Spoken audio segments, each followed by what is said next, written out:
Good evening, ladies and gentlemen. This is Barry Norman from Option Trade. Welcome to our class on trading the economics calendar. Now, there is a couple things I have to do before we get the class started. And that, number one, is to give you our risk warning. Trading in binary options can result in the loss of the amount invested. Do not trade with funds that you cannot afford to lose, and seek advice if you do not understand the risks. All information that is provided in this webinar is for educational purposes only. The presenter, that's me, is not a financial or investment advisor, and we do not recommend any securities or instruments of any kind. All securities that we talk about tonight are cited only for educational purposes only. So in other words, when we review the next week's calendar and we talk about making trades and analyzing it, I'm trying to teach you how to do the analysis. So if I say you can trade the euro going up, that doesn't mean go trade it. It means do your own analysis, follow the steps that I teach you, and then make your own decision. And that's how you should trade at all times. Never guessing, doing your own analysis and making your own decision, and making sure you understand how to trade and what the trade is that you're making. Now, we have to give you this risk warning because Option Trade is a legally registered and regulated binary options and investment company, and we are required to do certain things by the Securities and Exchange Commission, and that is number one, to give you a risk warning. Number two, to trade and make sure all of your transactions and everything we do with you is transparent, and not to give you a whole line of BS while we go along with it. So on that note, I'm going to remind you when we trade binary options that we are only looking for a reason or something that we determine will give an asset momentum to carry it up or down at a specific period of time. Because remember, with binary options, you only are concerned with which direction the asset is going. Okay, not how far it's going to go, because you make the predetermined profit whether the euro goes from 133.99 to 134 or 134.50. It doesn't make a difference. You only get the predetermined profit. So we don't have to concern ourselves with how far the asset will go.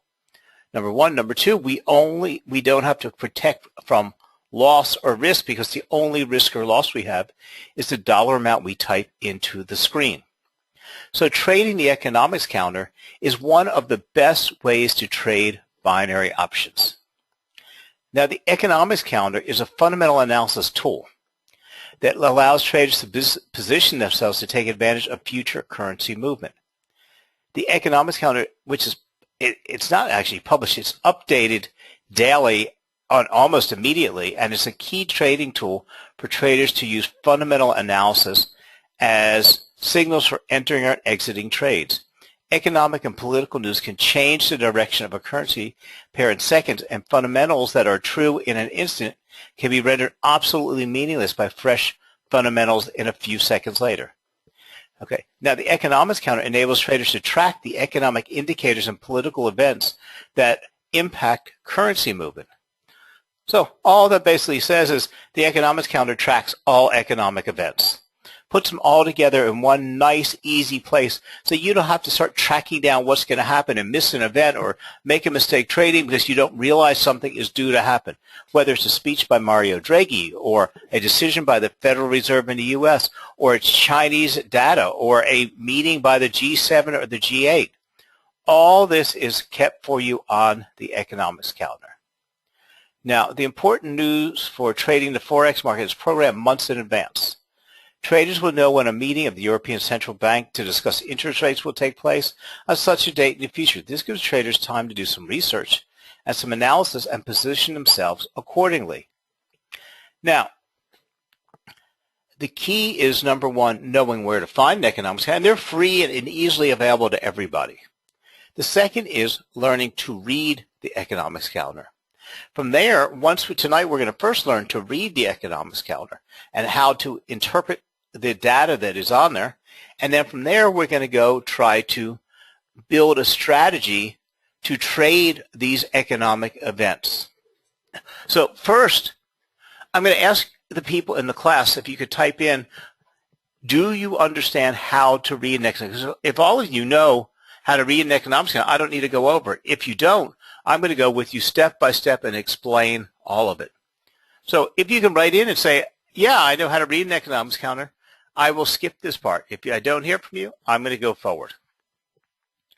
Okay, now, the first thing we need to look at on the economics calendar is the current time. Okay, no matter which calendar you use from which provider, and they're free, okay, you must adjust the calendar to your local time zone. You don't want to make a mistake and make a trade incorrectly because you miscalculated the time of an event. So all of them will give you either a drop-down menu or some type of a easy way to change the time of the event to your local time zone. And then you will see the time of the scheduled event down the left-hand side. And no matter which calendars you go to, and I've seen a lot of them, I can tell you over time I've seen one or two weird ones that are really not the standardized calendars where some website just makes them up and takes data from somewhere else and puts them on there, and they put them in a screwy method. But almost every calendar is laid out the same. Okay, they start out with the time in the left-hand side. From there we go to the currency that will be affected by the report. Now, not everything is affected by a currency. Like we'll have on this report, crude oil inventories. We'll have natural gas inventories. We'll have G7 and G8 meetings on this report. Those don't necessarily affect the currency, so it'll either show nothing or say, for instance, the EIA inventory will show it's U.S. because it's the U.S. inventory of crude oil, but it won't show a currency. Now, coming down the left-hand column, coming down under currency, we can see two things. We'll see the currency that's affected and then the country. Because today with the Eurozone, we not only want to see the country that's affected, we not only want to see the currency, we want to know what country the data is coming from. After that, we go to column number 3. Column number 3 shows you the importance, the impact, the tier level, or the volatility. Different websites use different words, but they're all the same because all economic events are classified in 4 levels. The fourth level is on for non-market event, non-events, that's like a speech. It's like it's like I said, it's speeches. It is G7 meetings, G10 summits, because they don't particularly affect the currency. So these will be noted on the calendar, and a lot of them have nothing next to them, or some will have a nondescript volatility level. From there, we go to the 3 specific levels of data. Top tier data, which is called level 3 data, is very, very, very important data, which on its own can move the markets. In this calendar, we see for top tier data, or important data, it shows us 3 bullheads. Some will have 3 stars. Some will have it by colors. Some will have 3 explanation marks. You can always find the key somewhere on the calendar or the legend. It tells you what these are. So this one has 1 bullhead for low volatility, 2 bullheads for medium volatility, 3 bullheads for high volatility expected. Okay. And it's not really the volatility expected. The volatility only comes if those reports do not meet expectations. So it all comes down to is top tier data, very important data to the markets, can move the currency market. Level 2 data, which is important data, but does not necessarily move the markets. But like when we had the BBA mortgages, because housing is so important in the UK, even though it's a level 2 data, it had an effect on the pound. From there, we move over to the center. This is the event that's happening. Okay. Now, to explain all this to you, I'm going to take you over to a live calendar. So hold on, let me bring up that live calendar onto your screen. And as soon as it pops up there with us, I'm just waiting for it to come up on your screen. There we go. So this is actually today's economics calendar for the events for today. And so we can see my calendar is set in GMT time. It is today's calendar. And actually, this is this week's calendar. So let's go over just to today's calendar. Let's click. I'm going to wait for that to pop up on your screen. There you go. Now, we can see the first event was at 0100 this morning. It was from China, and it was a level 3 event, and it was Chinese manufacturing PMI. Now, if you're new to the financial markets or you're new to the economics calendar, there are tons of events, and these events have all weird names. In the beginning, you're not going to know exactly what they are. And we understand that because every country sometimes names their events different. Like today in the U.S., we had the non-farms payroll report. Well, what does that tell you? This just sounds like for people that don't work on farms. Well, it kind of is, but it's the payroll, the important payroll report for the U.S. with the unemployment number. And we call it the non-farms payroll. In the U.K., it's called claimant count. In the Eurozone, it's just called the unemployment report. So it's different for each country, different terms, but the reports are basically the same. But because we all can't figure out what all they are, especially when you're new, all the calendars will give you information. So some will have a little detail box. Others will have a hyperlink under the name. This one, when you have your mouse on the event, it lights up the whole line, and if you click on it, it's going to open up a box. And if you click under the description, it's going to describe this event. China Manufacturing Purchases Managers Index provides an early indication each month of economic activities in the Chinese manufacturing sector. It is compiled by the Chinese Federation of Logistics and Purchasing and the China Logistics Information Center based on data collected by the National. Okay, so it goes on and it explains it all to you. It tells you how it's collected by questionnaires. And the data presented here is compiled from the whatever, and it explains to you what it is. Okay. We also have a chart. So this chart details us back for the last 2 years, and we can see that 2 years ago, this manufacturing report was fairly high. It fell down, and it's been slowly getting better, but it got better in 2013. It fell way down over the winter time, and now it's been slowly getting better. So we're expecting it to climb back upward and continue improving. Okay. And we can see an overall picture of how it's been traded. Then we can go over to history, and it will show us the last 6 months reports. We can see here the previous, the forecast, and the actual, and we can actually start to see how the range of this report, where it comes out at, where it usually is, what the variance is between it, how big of a range it moves in. So all of this is provided to you when you open the window. So don't worry if you don't know exactly what they are. It tells you. Okay. Now, from here, we go over to the right side of the calendar. We're going to move backwards now. Previous is the data that is automatically filled in every time this report is released. Because when this report is released, tomorrow the actual from this report becomes the previous. Because the previous is just whatever the number was at the last release.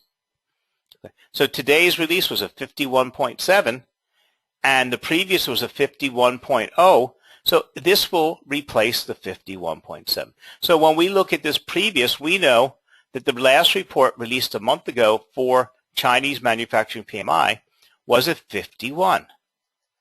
Okay. And it's just known that. So in other words, the U.S. unemployment report, the U.S. unemployment claims report, which comes out every Thursday, when we see the number over here, is that report what it was last Thursday. When we have quarterly reports, is what that report was last quarter. So it's just giving you information about what was. There's no analysis in it. Now, the economics calendar also is not deciding or evaluating things based on the current economic situation. It is just a set of numbers. Okay. It's not evaluating whether the reports are good or bad. It's not evaluating whether the economy is good or bad. What we have is just a number, what last report was. From there we go to the forecast. The forecast is ultimately important. The forecast tells you what the markets are expecting the report to be at the next or this coming release. Now, because the forecasts are so accurate that the markets actually adjust the price of the currencies and commodities ahead of time to the forecast. Now, these forecasts are done by surveys. The surveys are done by very high-end professional agencies who specialize in this market. The surveys are also done through trade professionals. They're not going out and standing in a shopping mall and asking everybody what they think of manufacturing. They're going into the manufacturing and talking to purchasing managers only, and some are done by basic large corporations, some are done by small corporations. So the Chinese PMI was all the big corporations, and it's 700 companies are surveyed. It's the same 700 companies that are surveyed every month. So the forecast is pretty accurate. Now we have previous and we have forecast. The forecast comes out about a week before the actual event is due to be released. And what this means is about on Sunday, you can sit down and take a look at all the events that are on the calendar for the following week. You can take a look at all the previous reports and all the forecasts, so you can start doing projections and analysis of what you think might happen. Now, the key to all this is, okay, what we're looking at is today's calendar, and everything has happened here already. Now, the first thing is I'm going to tell you how to read this, and then we're going to go look at next week's calendar so we can figure out how to trade it. So what we have is, let me just get these markings off the calendar. What we have here is the previous, and then we have the forecast. Okay. Today at 1 o'clock this morning, the Chinese data came out. Now, the first thing is this data comes by RSS feeds, and it comes virtually immediately to you on these calendars as fast as it goes to a hedge fund manager, as fast as it goes to money managers. You get these feeds and get the data immediately. When I started trading 40 years ago, you couldn't get this information, and they came by ticker tape. And you had to know somebody who worked in a big brokerage firm that had a ticker tape and get them to stop what they were doing and give you tell you what the data was. So you were calling them all day and night long and hoping you didn't piss off your friend. Okay, so it was difficult. Today, we get these immediately through these RSS feeds. So you get them sitting at home. You can get them on your mobile phone, on your tablet. You can get them anywhere instantaneously. Now, when I say that, it's slightly misleading. Okay. These come out, if they're government releases, they come to everybody at the same time. But a lot of these reports are done by private agencies that they own the actual report. Like PMI, most of the PMI around the world is owned by a company called Marquette. And they analyze and release the data. Now, none of this is done underhanded. There's no deception. Okay. It's known and it's printed on their websites. It's told to the world. If they are private reports and those private companies have subscribers, have members, they will release this data up to, some of them, if it's a Thomson Reuters report, up to 2 minutes before to their subscribers, and then they will release it by the feeds to everybody else around the world. But it is printed, it is not deceptive.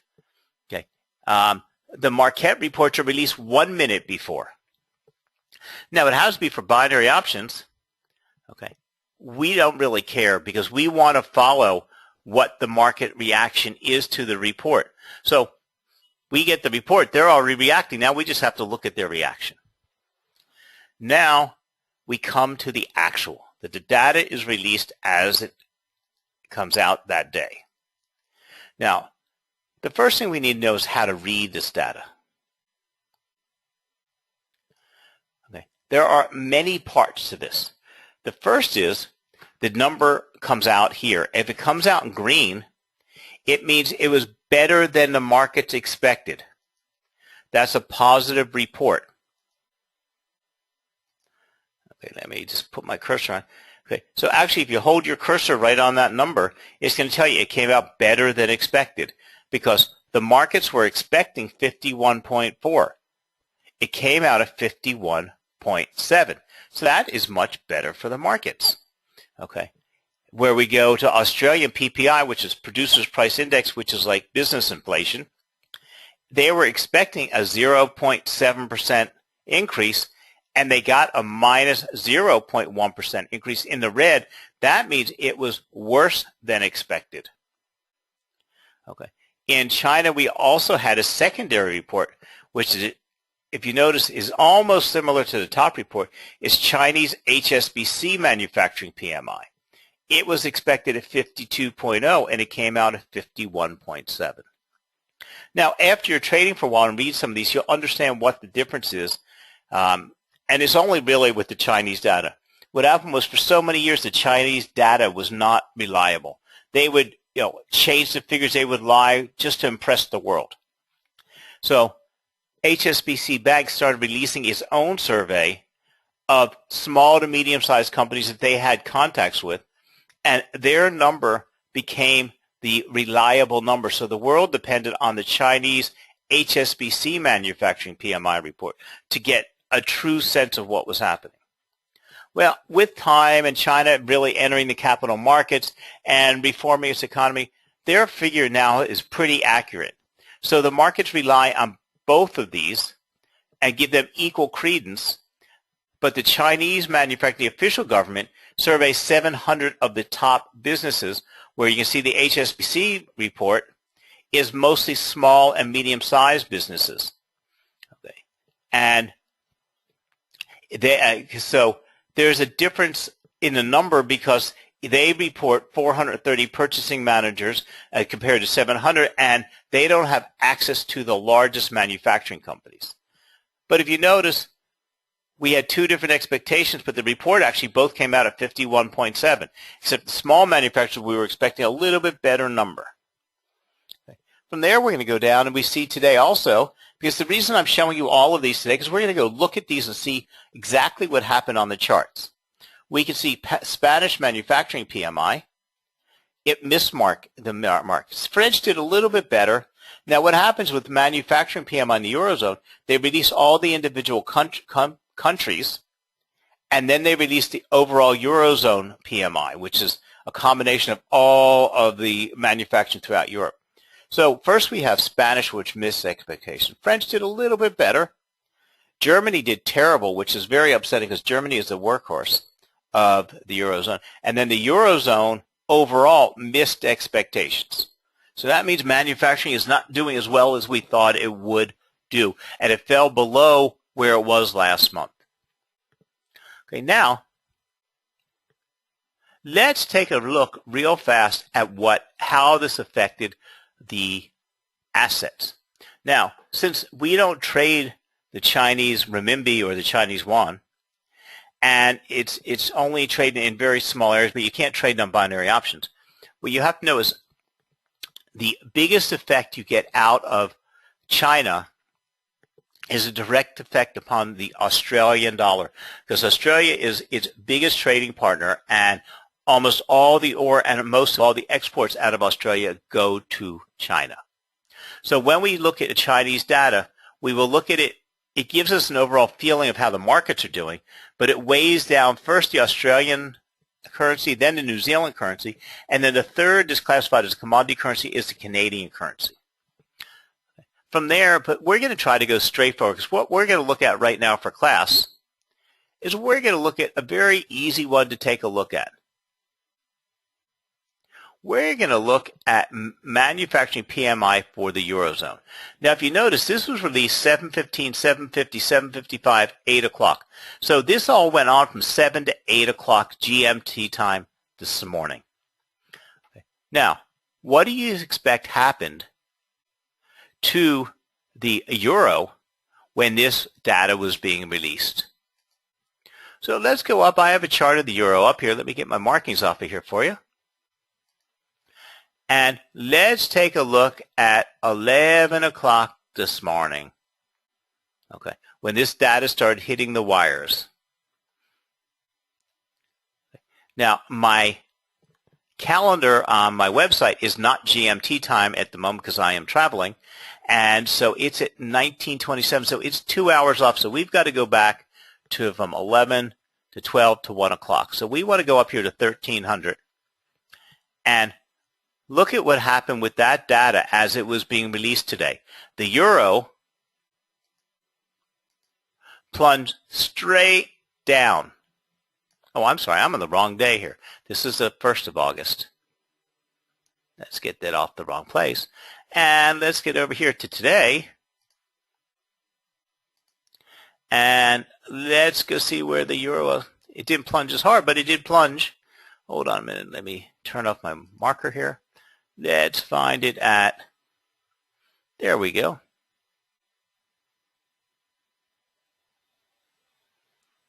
We can see as the data started being released, the euro came straight down. Okay, it reacts almost immediately. Now that was a wide range because it went from 07 to 0800.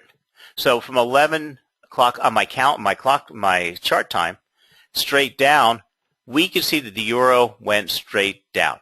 Now, because there are all kinds of things that influence the market, this would give you a trade when this release came out. It won't give you a trade 2 hours later because the markets adjust, they react. There's constant flow of stuff. So the nice thing about the economics calendar is we can learn to set things up, review them ahead of time, sit down on Sunday, write all of our trading rules, write what we think is going to happen, what the forecast is, to decide whether we're going to think it's going to, what levels will be market negative, market positive, market neutral, and what we think the asset will do if the report misses forecast or exceeds forecast. And all we have to do is sneak out for a cup of coffee at work, pull up the platform on your mobile device, pull up the economics counter on your mobile device. When that number hits the wire, go make your trade and go back to work. Okay. Now, I'm going to teach you how to set all this up in a minute, but first we're learning how to read the economics. So from there, let's go over and we're going to show you that this really holds true all the time. So let's go look at what else happened today. Okay. Later today, we went back to 3-star events. We had 2 very, very important events in the U.S. We had the U.S. non-farms payroll report, which gives us the non-farms payroll jobs created, and we give us the unemployment level. This one report that comes out together. Now, we had expected 233,000 jobs.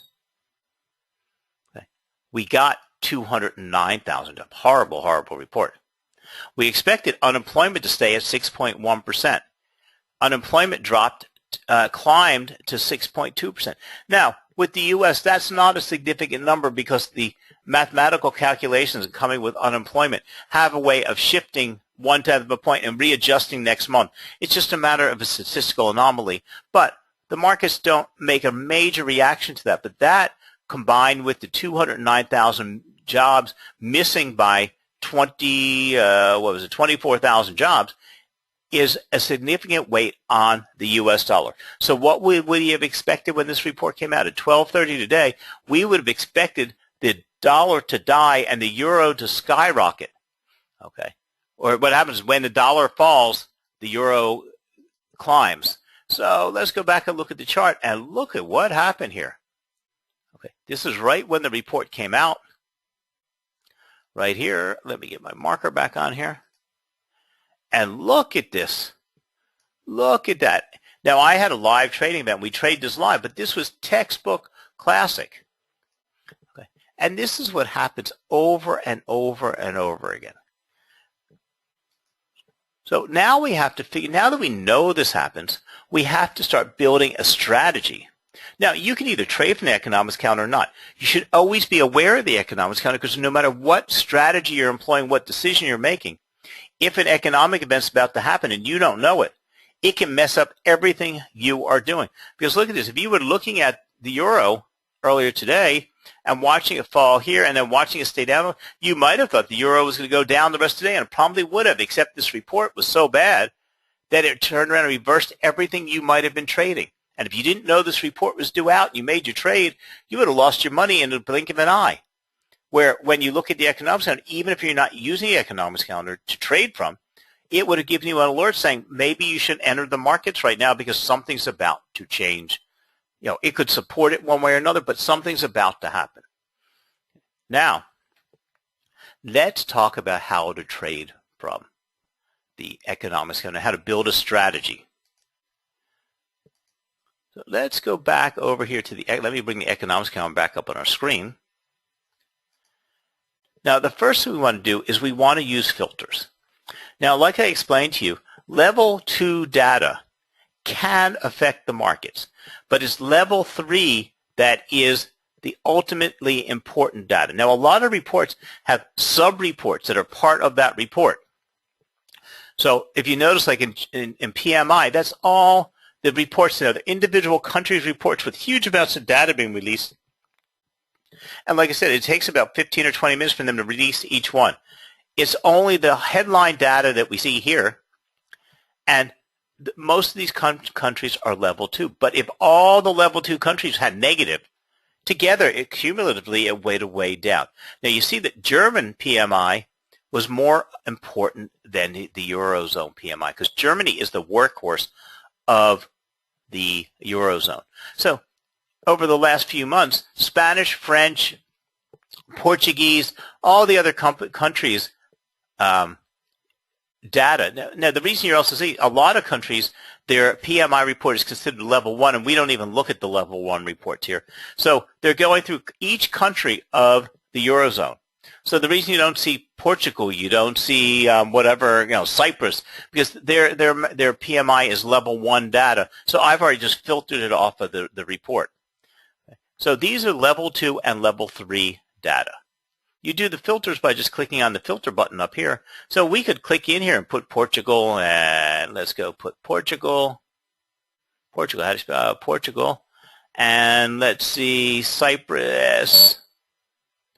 Okay, and let's pick another country in the Eurozone that I don't have clicked up here. Let's see.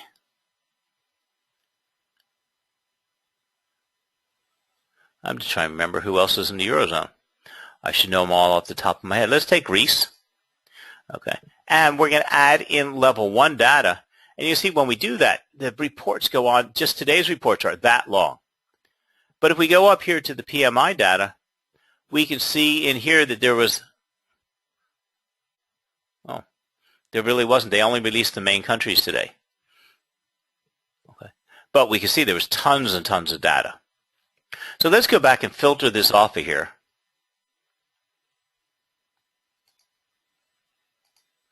And by simply getting rid of the level 1, we've cleaned it up mostly.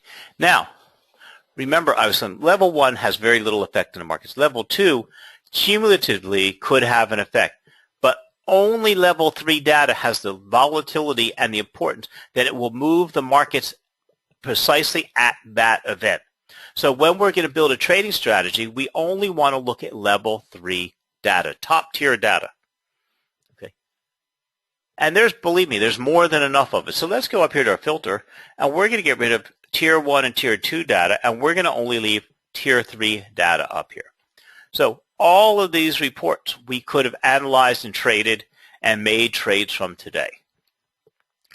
Now, what we have to do is we have to determine what we consider market neutral, market positive, and market negative. Because there are ranges around the forecasted price that won't have much of an effect on the markets and won't give you a trading scenario. Then there's the range that it pushes it better or worse than far enough that the traders react. Okay, and that's where we want to do is gauge their reaction, because we go from market neutral, okay, and build that range where we won't have, what we're saying is it won't give us a trading scenario. Then we build what we call market positive. That means the report will be good and strong enough that it will push the asset or push the currency up, and therefore will give us a trading scenario. We also go to market positive plus, which can be way, way, way above, or on the reverse side we have market neutral plus, which is way, way, way off, like the U.S. non-farms payroll report today. Okay. And that gives us a better trading opportunity. Now, the thing I haven't told you also is there's another part of this release. If we go over to the previous column, on the right-hand side, we can see down here that non-farms payroll report has a green number in the previous, and we see a red dot, a yellow dot. If we put our mouse on the yellow dot, it says it was revised from 288,000, and the new number is 298,000. It means it was revised upwards by 10,000 jobs. Okay. This is called a revision. When the new report is being released, there are many, many, many times that the previous report is adjusted because all of this data is coming in. There's huge amounts of data and all kinds of calculations, and some reports come in late, some surveys come back late, some information comes in late, some companies or some have to adjust it. There's errors made, and they spend the next month fixing all that, and when the report comes out this month, they will make an adjustment to the previous. So you have to remember that, because an adjustment has to be calculated into the trading scenario of the report. So for instance, we're looking at the non-farms payroll report. We had a very significantly bad report. It was 209,000 jobs, a miss of 24,000 jobs, but we also had an upward revision of 10,000 jobs, okay, that were created last month. So say what happens is people actually started working, say, and were hired for these new jobs, and they actually didn't have their first payroll day to the 1st, but they were hired on the 31st, so they pushed the number back into last month's revision. Well, technically, you could add it on to this month's report. So instead of being so significantly bad at 233 to 209, we can say that it also has 10,000 new jobs added to it from a prior revision. So it came out at 219 technically or analytically, and therefore it was still a miss and a tradable miss, but it wasn't as significant of a miss as possible. You follow me? So you have to add and subtract some things from these numbers. Then, like I said, unemployment is part of the same report, and unemployment, when it ticks 0.1% in either direction, isn't a major catastrophe, or if it went down the other way, it wasn't a major event. Now, it supports the number up above. So in this case, we had the 209, which was a significant miss from the 233, and we had the revision upwards here. We had the 209 here, which helped make this less as bad. But then we had the drop or the climb in unemployment, which offset this. So we're back to a fairly weak report. You follow me? Everybody with me and understand? So what we have to do is we have to be able to build what we expect and then what we get. We do this by building what we call market neutral, market positive, and market negative. I'm sorry, let me just clean this up here.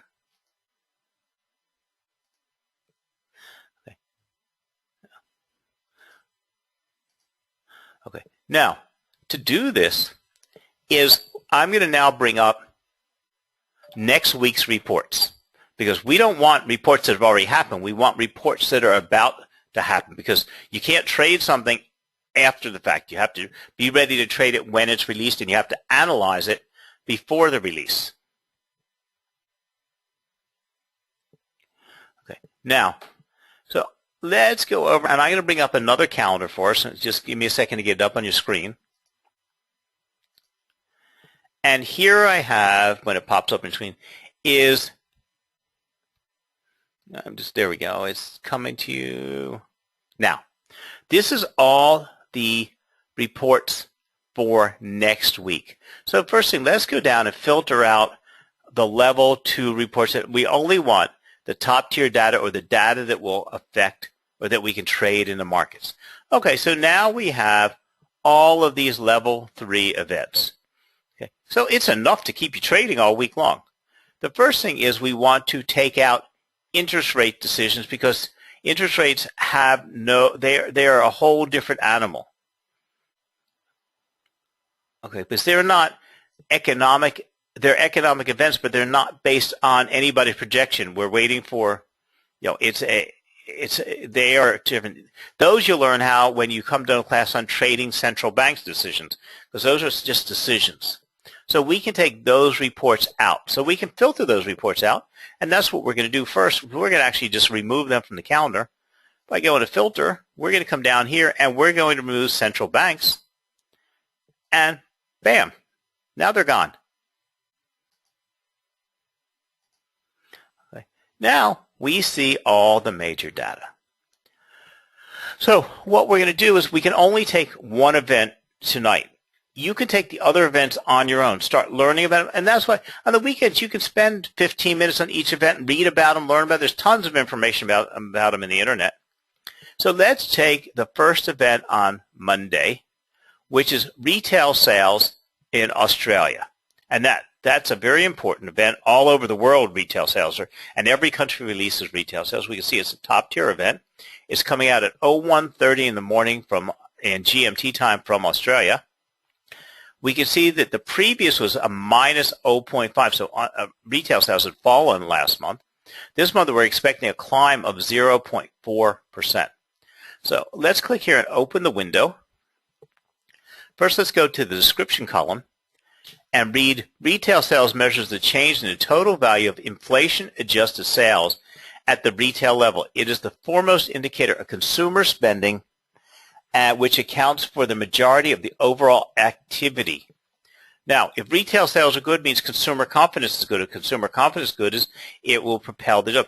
And what it means is if people are happy, their jobs are secure, their wages are going up, they're spending money. If they're spending money, the whole cycle is working around. If we don't have consumer confidence, it stops somewhere and the cycle doesn't move forward. So consumer confidence is very, very important, and we can judge that based on retail sales. So it's an important report and will have a direct effect on the currency. Now, let's go see what happened here. We can see that retail sales were steadily moving upward for the last year, and then it looks like about March, they came crashing down, and they've been falling ever since. So it's weighing very heavily on the Australian dollar. And this report will be very significant if it reverses the course and starts climbing back up. We can see if we put a line across here that the overall, this is somewhere about the average. So we have about a 0.5% increase on a regular basis. So this gives us some understanding of what to expect, because this is what we have to know in order to build the market negative, market neutral, market positive, because we have to then start figuring out where we can expect this range to be. Now, from there, we also have to see how this report comes out. Does it move in 0.15, or is it only in whole numbers, or only in 0.10? And what is the range that it actually moves in, and what's the variance that it usually has from from forecast to actual? So we can see here now that this report, and that's the thing about retail, it can jump several tenths of a percent, but it only moves in 0.1%, and it's a very, very, very tight range. So this tells us that when we build our market neutral territory, we're not going to have much of a range. So this tells us right off the bat, it's going to be a very, very small range. So what we're going to say is that If this report comes out at 0.4%, that is market neutral and it will not be tradable. Okay. If it comes out at 0.3% or lower, it will be a market negative and we will see the Australian dollar go down. If it comes out at 0.5%, we will see the Australian dollar go up. But if it comes over at 0.6% or higher, that's going to give us a market positive plus. If it comes below 0.2%, it's going to give us a market negative minus. Okay. Now, the difference is when you go into market negative, you will most likely get a nice 15-minute trade going in the direction that if it's market positive, up, if it's market negative, going down. If it comes over into the market negative territory, market negative plus territory, or the market positive plus territory, you will also get a 60-second trade because the markets are going to have a very harsh immediate reaction.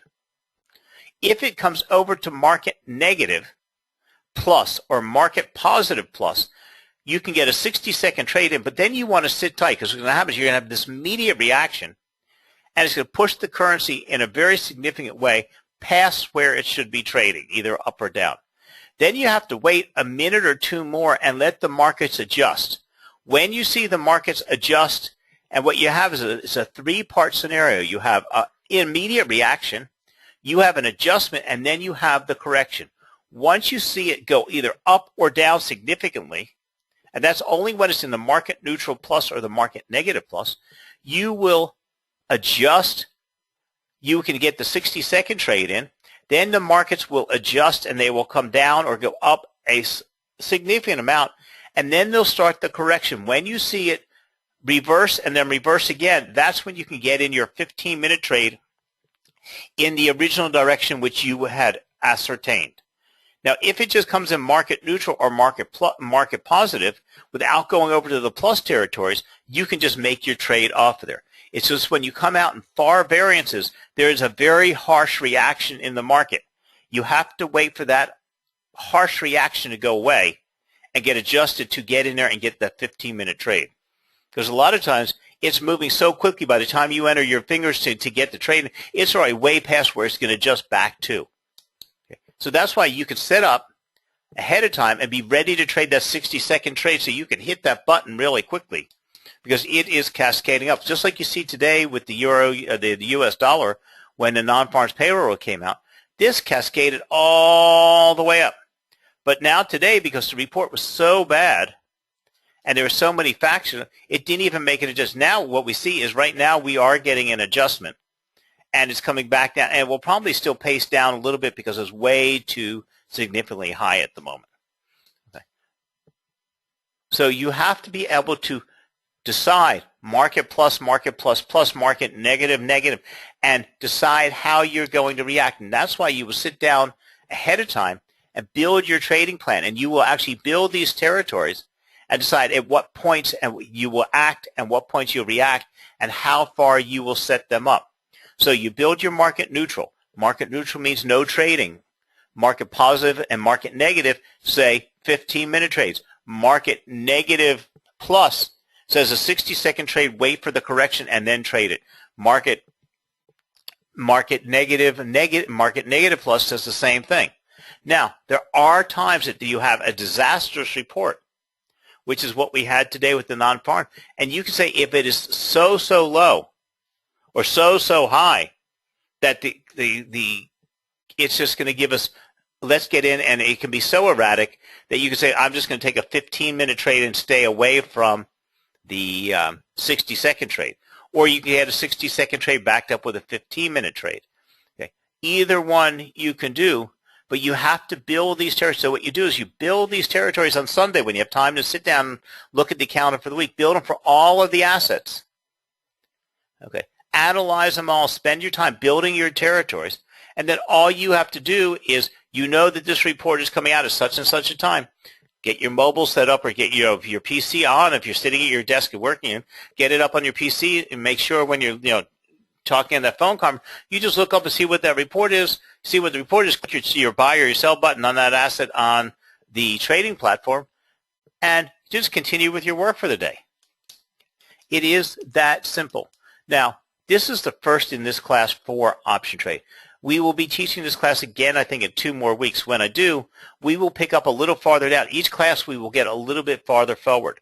So this class has also been recorded. In a few days, it will be available to repeat and watch. But you have to practice building these market neutral, market negative, market positive territories. You have to also go back and just go. The nice thing about trading economics, you don't have to actually make these trades yet. You can go on the platform, watch the results, you can go back, a day after the events and go back and look and see what the events came out, where they would have been in your strategy, and what the markets actually did and how the reaction was. Okay, so you can practice all this over and over again. Try it many times before you're ready to invest your money. Then when you figured out how to build these territories, write them on a piece of paper. Sit down and write your whole week's worth of trading and figure out what you do for all of these events, and then be ready to trade them and practice for a week. Practice for 2 weeks. And then when you've got them all down right, because it is a little bit of personalization when you're figuring out what these territories are. But you want to figure out far enough that they're safe so you get the right trades in. Okay, and on that note, I'm going to say goodnight to everybody. Wish you a great beginning of August, and hopefully I will see you in another class soon. You have a wonderful night now, and take care. Bye.